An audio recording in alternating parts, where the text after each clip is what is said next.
Ladies and gents, we are back with another platinum video. Today I'm getting the platinum in a game that I didn't know too much about, Mouse P.I for hire. This is a noir-based cartoony shooter where you play as a mouse named Jack Pepper, a war hero turned detective doing his best to navigate a city rife with crime. Basically, the game is just making fun of Disney for its entire run, and it's a joy the entire time. Overall, the game is decent. It did fall off a bit in the second half, and it had some really annoying trophies that we'll get into. So the game begins, and there aren't any trophies related to difficulty. So since I didn't expect this game to be too much of a challenge, I just chose the detective difficulty to keep it a little interesting. The main loop of this game is that you find a clue, which leads to a mission, which presents another clue, which leads to another mission, and so on and so forth. How original. Honestly, there's not a ton of variety in that sense, but for the type of game it is, I had no real complaints. The game starts and I'm immediately given a gun and thrown into my first mission. I learned the basics of shooting, jumping, and lockpicking, but not much is revealed about what is going on. I do know that a mustachioed mouse is taunting me, so he's my first target. After he runs off like a coward, I kill his minions and make my way to a vent where I find my first collectible of this game, a comic book. This is a good time to talk about the main trophy theme for this game, collectibles. This game has over 200 collectibles and almost all of them are completely missable. So that would be the number one thing I focused on throughout this playthrough. Also, this game has no mission select, no mission replay, no free roam, no new game plus. So if you miss even one, well, you're screwed. I absolutely love games like this, just busting my balls for 20 hours just to miss one newspaper clipping.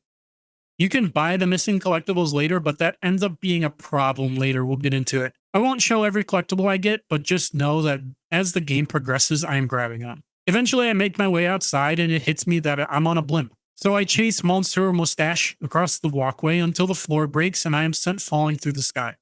And that is where the game begins. Gotta love a game that starts at the end, right guys? So far, 0 trophies earned. But that's okay, because there are plenty to come. The first official mission, the Vanishing Act, starts off with a local reporter, Wanda, asking me if I have any juicy gossip to share. This leads to Wanda tipping me off that the local magician, Steve Bandelle, who I actually know from the war days, has gone missing. This doesn't sit right with me, so I head into the last place Steve was seen, the theater. I look for clues and come up mostly empty in his green room, only finding a clue in a newspaper, which are collectibles I'll need for some trophies later in the game. Upon doing a bit more sleuthing, I find an address book with his assistant's address. So like a creep, I head over to this single woman's house in the middle of the night. The walk over to her apartment is fairly uneventful. I get ambushed by mafia rats in suits, take a shortcut through the subway, and eventually make my way to the assistant's apartment. Upon entering, I am greeted with Richard Nixon from Futurama. Apparently, Betty can't pull herself together after Steve disappeared.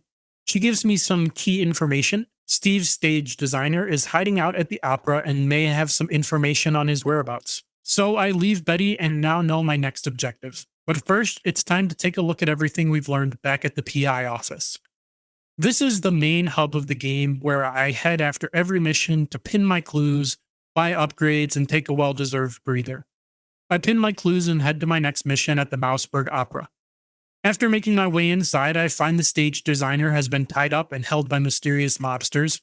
They plan to kill mayoral candidate Stilton in the most over-the-top way possible. With me being this universe's Ratman, I pick up a shotgun and start the journey to save Stilton. As I blast my way through hordes of 2D mice, I discover the most cliché part of first-person shooters, the red barrel. This is an important find because multiple trophies are related to red barrels, such as Boomtown for killing 20 enemies by kicking or throwing barrels in a single playthrough, and Firestarter for killing 20 enemies by shooting red barrels. So for the first part of this run, a large focus will be getting these trophies out of the way. As I stated before, one of the most annoying parts of this platinum is that this game has no mission select and no new game plus. So if you miss a collectible or don't get enough explosive barrel kills, well, you're screwed.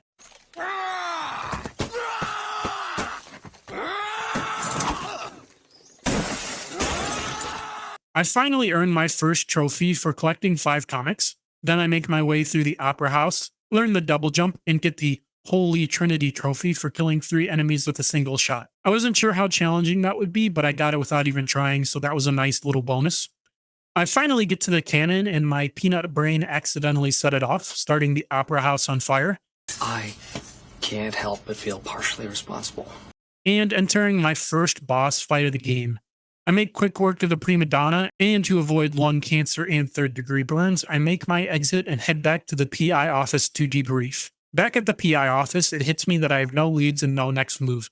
But then Cornelius, also known as Corny, shows up and gives us a lovely clue that Bandelle had a secret lab under an outhouse, and that we could find some good evidence there. So my next mission is set. But I take a small break to play the baseball card minigame. There are a few trophies related to this, so I wanted to give it a try. It's a fairly simple minigame. It has a vibe similar to War, where you play as either the pitcher or the batter, and each side picks a card to pitch or bat. The person with the highest stat on their selected card wins, and either the pitcher strikes out the batter or the batter gets a hit. There isn't a lot of depth in the game, and it's fairly simple, but it's a fun little distraction. I get the trophy Pocket Aces for winning a game and then head down to Tammy's, where she has opened a shop that allows me to upgrade my weapons. Since I've been collecting all the collectibles, I have plenty of schematics to upgrade my weapons, so I decide to upgrade my shotgun to level 3, earning the This Is My Boomstick trophy at the same time. This is what happens when you give little men big guns. Good luck, boys! I head out, and upon arriving at Bandelle's lab, I am greeted with some rather interesting mice. Of course, they begin shooting at me like we're in the trenches of World War II. Luckily, I stumble upon the entrance to Bandelle's laboratory, and the real mystery begins to unfold. The first major room I stumble upon has Pearl from Finding Nemo, and what ends up being my favorite weapon of the entire one, the Devarnisher, which is a marksman rifle that shoots acid rounds that melt the enemy. It's OP and very satisfying to use. After a rather long firefight, I am met with the first of 3 bosses for this area, the whatchamacallit. It becomes fairly apparent that Bandelle has been cloning Betty from earlier, and now she wants to kill me. Now, I too fear women, but that doesn't mean I turn them into robots. I head deeper into the lab, exterminate a small population of rats, solve a few puzzles, and then fight another Betty clone, this time one with knives for hands. I dismantle this machine and continue on, earning the Boomtown trophy on the way for killing 20 enemies by kicking or throwing red barrels. And then, right when I think I'm at the end, I'm met with the final Betty clone. I should have guessed, all good things come in 3. This fight also proves to be trivial as I turn this robot into spare parts. It becomes fairly apparent that Bandelle had help from some scientists, and a conveniently placed clue justifies this conclusion. I head back to the PI office to regroup and discuss what I've learned. Back in town, Corny stops us, noting our amazing work at the Opera House, and asks for help with a case he has been following. Shrews have been disappearing, and Corny thinks something is up. It was quite the mystery.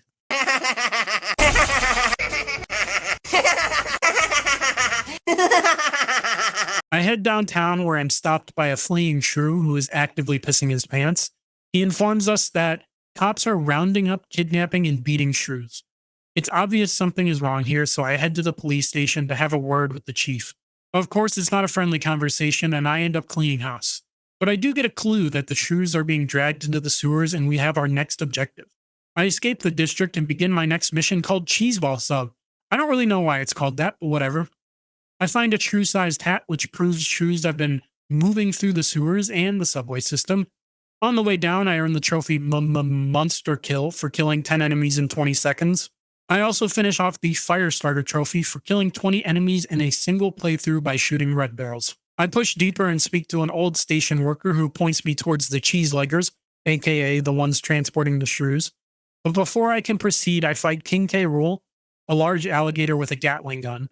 After defeating him, I learn Taila Choppa, which lets me glide using my tail. I eventually reach the cheeselegger foreman, who admits they are only transporting the cargo and that the cargo is being delivered somewhere around the Wallop Bay.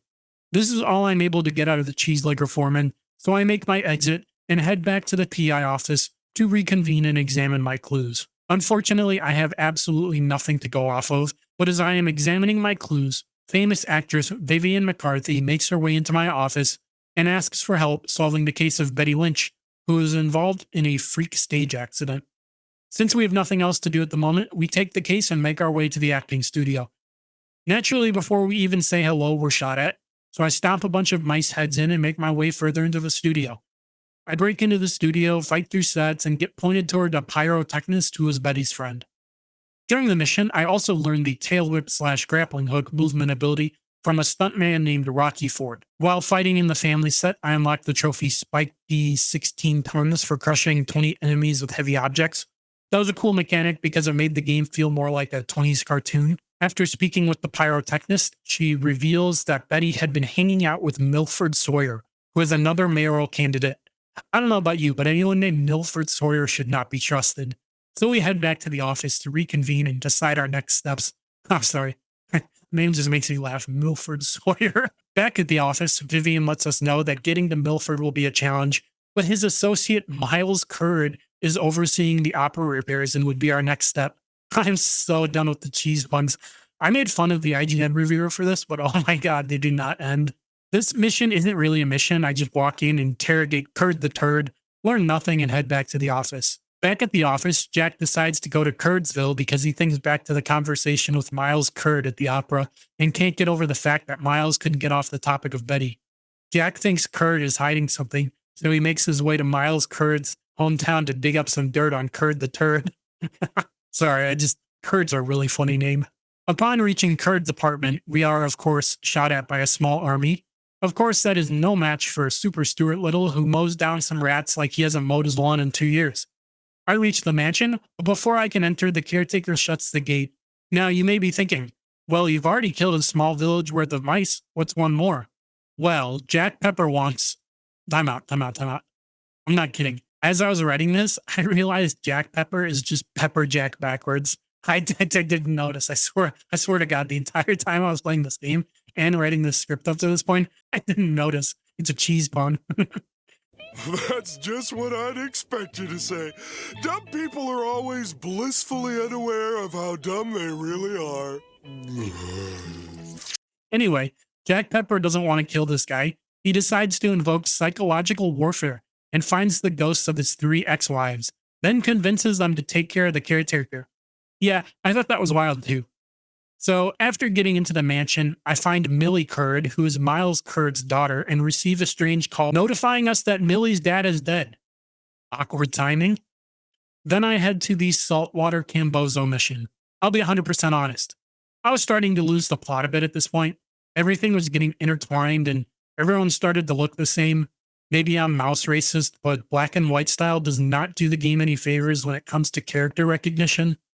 What I do know is that this mission sucked because it had a trophy called Misfortunes of the Missing Magician for finding clues in the missing magician case. This is the mission where I was supposed to unlock it, but nope. No pop, nothing. Turns out this game had a number of trophies that were completely bugged at launch. That's what I get for playing your beautiful product the day it comes out.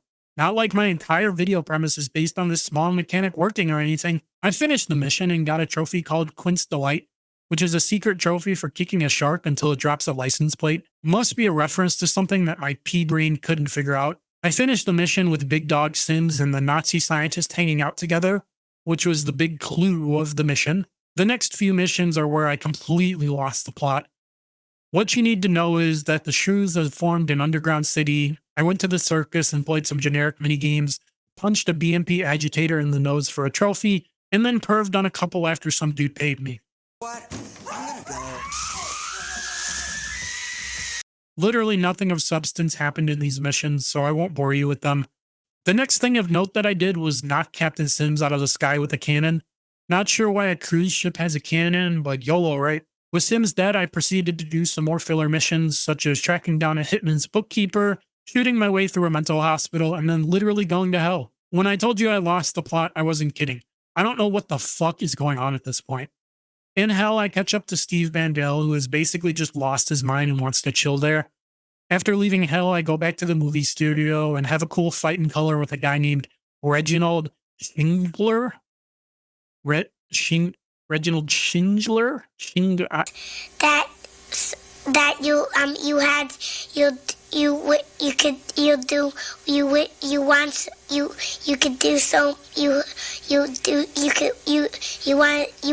who looks as much like a douche as you would expect. I don't know what his purpose was or why he was a bad guy, but his boss fight was really fucking annoying, so I hate him. Then I head underwater and blow up the Professor's sub before heading back to get the real deal gumshoe trophy for finishing all side jobs. I haven't talked about the side jobs up to this point because they're basically glorified collectibles, and I didn't feel like stopping to bring up all 16 of them, but they are highly missable, so I was glad I was able to get that out of the way. I pinned my clues to the evidence board, unlocking the So Whodunit trophy for pinning every clue to the evidence board. Now, this is hilarious because I still don't have the trophy for finding the key clues in the Blue Betty case or the trophy for finding the key clues in the Missing Magician case. So how the fuck do I have the trophy for getting all clues? Can someone explain that to me? Wait. All of you! Daddy, chill. What the hell is even that? After I finished throwing my PlayStation into a bathtub, I went to bed and finished the day in Mouseville. That is until someone set the entire town on fire and I had to get out. The homie John Brown risked his life to tell me and I bolted. The next objective was clear to Jack Pepper. I had no idea what was going on. But I finished the next mission and earned the trophy called Guns. Lots of guns for unlocking every gun, which was cool. Then I got the trophy for upgrading every weapon to tier 3. That was a nice trophy because it meant I could stop collecting the schematics littered around the levels. I also got the trophy Tricks of the Trade for unlocking all special abilities, with the last ability being the climbing ability. A little weird to unlock a new ability at literally the end of the game, but whatever. Before the final few missions, I grabbed the remaining comic strips and newspaper clippings to get the prequel trophy and extra trophy. Then I went and played a tape of Sawyer confessing his bad deeds before giving him the old 1-2 combo, and the game was done. I got tip of the cheeseburger for finishing the game and could now start New Game Plus. Got him! Got him! Kidding. Of course, there's no New Game Plus. Why would a level-based game in 2026 have New Game Plus, right guys? New Game Plus is sold 2025. We make our players replay an entire game if they missed one collectible. And the funniest part is that because multiple trophies were glitched, I had to replay the entire game anyway. I also apparently didn't have enough money for all the baseball cards in the shop, so another playthrough was definitely a must. Before doing that, I played 30 games of baseball to get the Saw in the Cards trophy and Everybody Loves Ray Gun trophy. You get the ray gun by purchasing it with the credits you get from playing the baseball game. I just reloaded the save to right before the fire at my apartment. There's no free roam after all, so that was my only option. I then went back, replayed the game, grabbed every clue and baseball card, and made sure I was saving as much money as possible because I didn't want to get locked out of the store exclusive cards again. Luckily, the devs patched the trophies and I was able to grab every broken trophy on a second playthrough. Except for one. The misfortune of the Missing Magician trophy just didn't pop. I looked back and had 100% grabbed every clue required and everything was correct. I even restarted the mission where it's supposed to pop a few times, but it never did. Well, after some digging, I found a post on a forum from the same guy who made the guide I was following, and he said that in addition to finding all the clues, you also have to complete all side jobs up to that point, which, of course, I didn't do because I was just getting the clues. So I started another playthrough and made sure to complete all side jobs as well. Then as I held my breath, the trophy popped, and I got the platinum trophy at long last.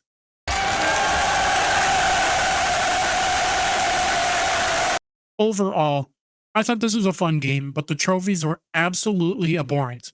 Between 200 missable collectibles, no free roam, no mission select, and broken trophies, it was more annoying than I would have liked. But the actual game was at least a fun time. I lost the plot in the second half, but it is what it is. The gunplay itself was enjoyable. So that is it for me. Let me know your thoughts in the comments below, and I will see you all in the next one. Peace.